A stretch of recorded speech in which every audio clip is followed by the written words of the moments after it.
मैं एक दफ़ा LOC के करीब बयान के लिए गया, रश काफ़ी था, तो एक नौजवान जिसकी आंखों में सुर्खी थी तो वो लोगों को चीर के आगे बढ़ने की कोशिश कर रहा था।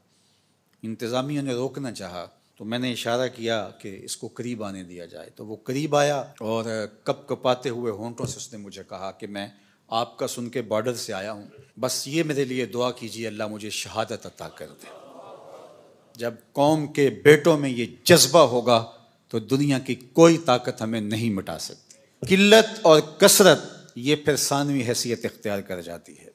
किसके पास असले ज़्यादा हैं, किसके पास अफरादी कुव्वत ज़्यादा है, मुआशी तौर पे कौन मजबूत है, पूरी दुनिया एक कुफर का हाथ किसकी पुश्त पर है, ये चीज़ सानवी हैसियत इख्तियार कर जाती है। देखा यह जाता है सीनों में जज्बों का तूफान किसके पास है। करोड़ों खुदाओं के मानने वालों ने एक खुदा के मानने वालों पर हमला करके इस वक्त मौजूदा मुल्की सूरत हाल, बाहमी तफर्रुक़ात और जो हमारी मुआशी हालत और अबतरी है उसको जांचते हुए उसने समझा है कि मैं पाकिस्तान को खा जाऊंगा। करोड़ों खुदाओं के मानने वालों को हम पैगाम देते हैं, तुम जज्बों को कभी शिकस्त नहीं दे सकते।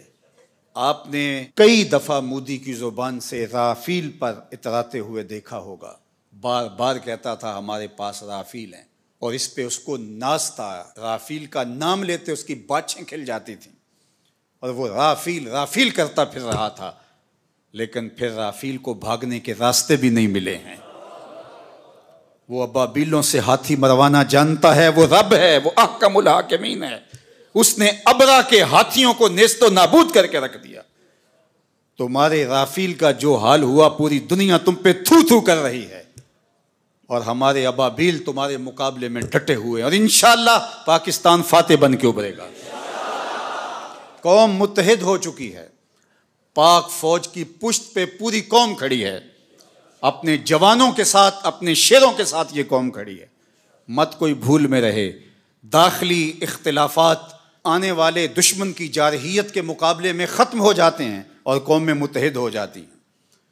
तुम्हारे इस इक़दाम ने कौम को यकजा कर दिया है, कौम को खड़ा कर दिया है। हमारे शेर दिल मुजाहिद जो अपनी जाने हथेली पे लिए मरने की, शहीद होने की आरज़ुएं कर रहे हैं और हाथ जोड़ जोड़ के कह रहे हैं दुआ करो मुझे शहादत मिल जाए, उस कौम को तुम कैसे शिकस्त दे सकते हो?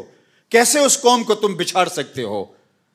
तुमने इस कौम को ललकारा है जो रब की ताकत पे भरोसा रखती है, जो जिहाद फी सबीलिल्लाह पे भरोसा रखती है, शहादत जिसके लिए सआदत का ताज है।